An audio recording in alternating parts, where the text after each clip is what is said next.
Kieran McGuire, Box of Bants, and I'm here in Limerick, and I'm here with Siobhan Oleary. Siobhan, long time no speak. Yes, very long time, very long. I was just saying before you turned the camera on, I can't remember the last time I was interviewed, so I'll be a bit rusty today. But yeah, it's been a long time. So the last time we interviewed you was it's like 2 years ago now, because that was before your fight, the Celtic Nations title fight. But I know that was then postponed. And then I think you fought, was it January 30th, 2020, just before the world changed. Literally just before it. So that was last time I think I spoke to you, and the last time I fought as well. Yeah. What's your thoughts looking back on that fight? I suppose I'm not as bittersweet about it now. Like, do you know what I mean? Like I was look, a loss is always tough to take. Like, do you know what I mean?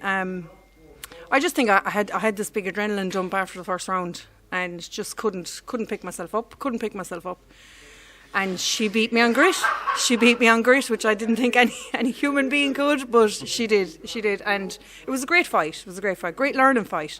You know, so I suppose that's really my thoughts on it. Like, you know, it is what it is. You know, great, good to get the experience of going away and all that kind of stuff as well. Like, you know, there was a lot of other stuff going on, but it doesn't matter. At the end of the day, I have to go in there and perform. You know what I mean? I'm the person in the ring, no one else. You know, so, but yeah, it's good. It's good to look back, and it's good to take, you know, what I could from it. You know, I do think if a few bits were different right now, you know, I more than likely would get the win, but you know, it is what it is. Like, I try to be as philosophical as I can about these things. You know what I mean? So, but yeah, look, fights like that are, you know, as you said, like wars, like a lot of them can be like blurs. But for you, I can't remember a fucking thing, Kieran, to be honest. Can't remember a thing after the first round. All I remember is Graham screaming. And yes! But yeah, look, after the first round, I know I got caught with a really heavy shot in the second round, and that's about it. It's gone. You know, the rest of it's gone. But yeah, like looking back on it, it was a great fight. It was a good fight to watch. You know, and that's the way I fight. I'm entertaining, like, you know what I mean? I do, like, I like a scrap, like, you know what I mean? I like to punch, and I like to get punched, you know, so, and I do get punched, I get hit a lot, like, you know, and I've been working on that with Sean, like, you know, not getting hit so much, but yeah, look, it was a blur, but, you know, really, really enjoyable experience as well at the same time, like, experience. Sorry, Jim joke. But yeah, look, it is what it is. I you know, I haven't thought about it in so long now until you asked me about it. To be honest, like, you know, So. A decision then, was any part of you thinking that you won? Absolutely not. No, she beat me fair and square. I'm not going to stand up after and go, no, I think I was robbed. I wasn't. Like, she beat me on grit. She beat me on work rate. You know what I mean? My energy drained. You know, and I think when I knocked her down the first, I think I got overexcited, you know what I mean? I got perhaps a bit too overconfident, and I got caught with a heavy shot, and I just couldn't defend myself properly after that, like, you know, and, you know, she beat me fair and square. You know, I'm not going to sit here and say, you know, anything of the contrary. You know, I don't believe anything of the contrary, you know, so, yeah. So, since then, obviously, the world changed, and you are one of the boxers, one of very few that actually got coronavirus, if I'm right in saying, and you've actually had quite a tough time recovering from it, aren't I right? I have. It was November 2020. I tested positive. I think it was community transmission. Like, I don't know how I picked it up, to be honest. It doesn't matter anyway. And like, I did get sick for maybe 2 weeks. I had to go on some steroids because I got a really bad cough and stuff like that. And then like after the 2 weeks, I was okay. I felt okay, you know. And I went back training. And I think what happened is I went back training too early. Like, I just went back too early, and I just pushed my body too far. Do you know what I mean? And I began to feel really ill around Christmas last year. You know, I was getting pains in my chest and stuff like that. So I was advised to kind of just take a step back from kind of intense training and stuff like that, and kind of really, you know, just pull back on that kind of heavy training schedule and stuff. So I had to be referred to cardiologists, all that stuff, do you know what I mean? And it just went on and on. It felt like it went on and on and on and on. But thankfully last month, last appointment with the cardiologist, and he said everything looks fine again, you know. But, you know, it was it took a long time for it to kind of move out of my body, like, do you know what I mean? But it was more like of course I had to make sure I was right physically, like, but it was more minding myself mentally as well, like, you know. So, but yeah, it took a while to recover. It did. I feel better now. I do. I feel a lot better physically. I feel like I'm coming back to myself, certainly. But you know, it's a long road.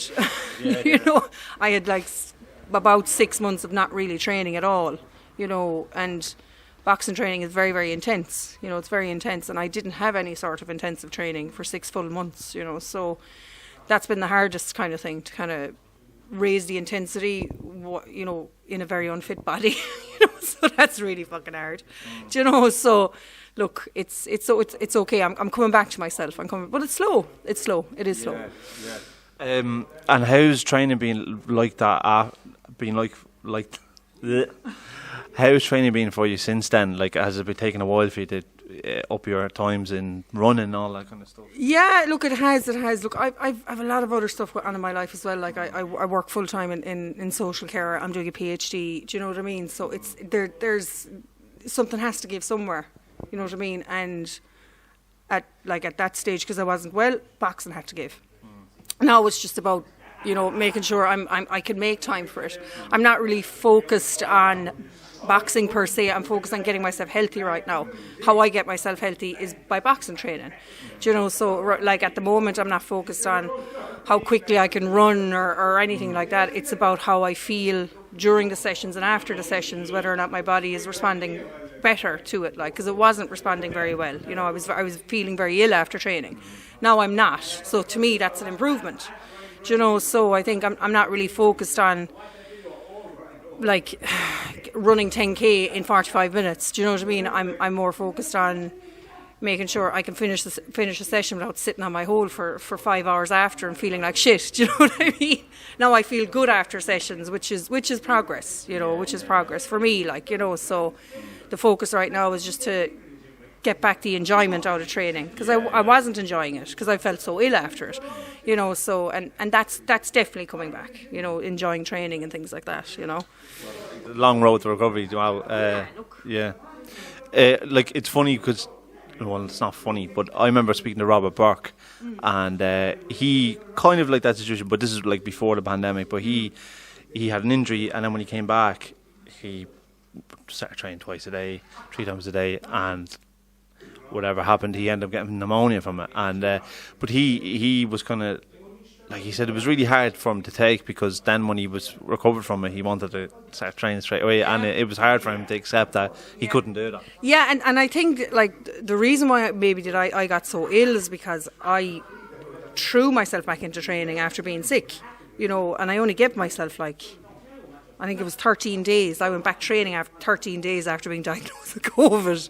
You know, and I paid for that. I did. And now, you know, coming from someone who trained twice a day, 5 or 6 days a week, to only feeling like I can only train 2 or 3 times a week, that I totally identify with what you just said there. It's really, really hard, because when you have that mindset of, you know, I want to train, I need to train, you know, I need to be getting fitter and stuff like that, trying to dial that back because your body's simply saying no. You know, that's very difficult. That's very difficult. And that part of giving my body the time and patience it needs to recover fully, you know, that's been the hardest part for me. I feel now that I can push myself. I probably could train twice a day. I don't, like, but I probably could if I had to. I probably could if I'd, you know what I mean. But it's for me, it's just about making sure I'm enjoying training now, you know, and getting back that fire, I suppose, that fire for training, that fire for boxing and stuff like that, because I didn't have it. You know, I totally fell out of love with boxing. Do you know what I mean?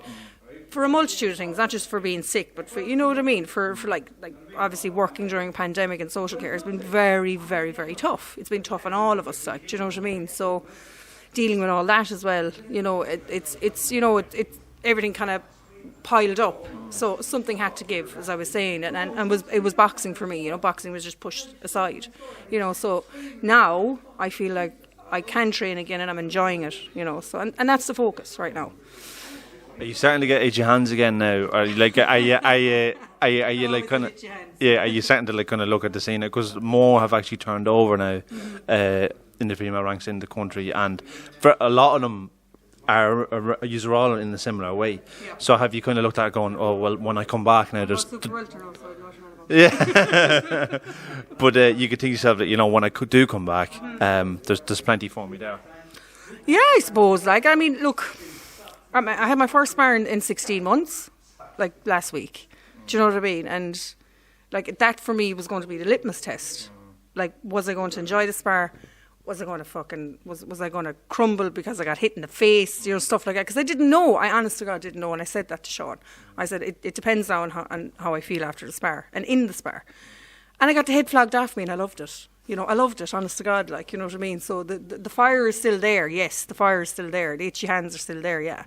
But it's I'm a long way away from feeling like I can fight, do you know what I mean? And I'm not going to put myself in a position where I'm just going to be fodder for someone, do you know what I mean? I need to get to a stage where I feel good in there. And I do feel good, I'm feeling better, like, you know what I mean? And being able to enjoy a spar, because, spars are always far tougher than fights. You know what I mean? They are, like, especially in this fucking gym.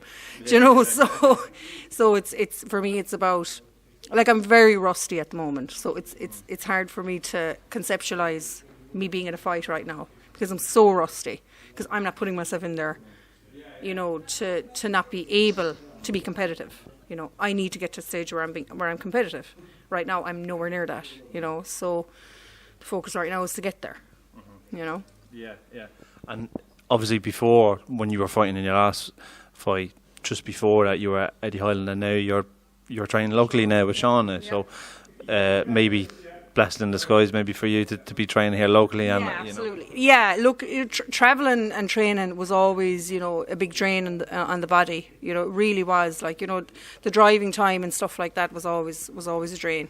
I'd work 8 hours, I'd get in the car, drive up 2 hours, train for 2 hours and drive down 2 hours.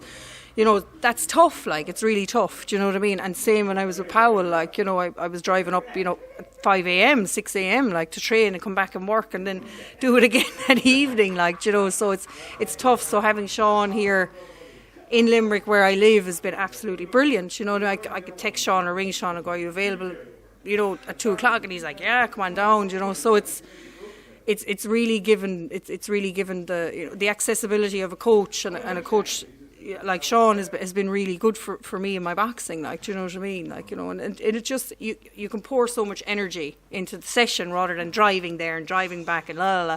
Do you know what I mean? Like, so it's, and being in the car with Graham for 2 hours. And being in the car with Graham, because I tell you one thing, that is the most draining part of the drive. But it's good. I mean, it's just given. It's taken away a whole lot of, I suppose, like, just fucking annoyance, really, like, because you have to get into the car after, you have to get into the car before. It's, whereas now I'm literally, I live up the road from the gym, like, like literally a 5-minute walk, so it's great. It is great. Yeah. Well, it's good chatting to you, Siobhan. To be continued. To be continued. Yeah, you and nothing from me, see? Ha ha. Well, too good. Yeah, look. Obviously, from where you're speaking, at your stage in your life at the moment, a fight in the ring is a little bit further away than what you would imagine at the moment. So, yeah, but it's really good catching up with you. Yeah, you too, Kieran. Thanks a million. Cheers, man.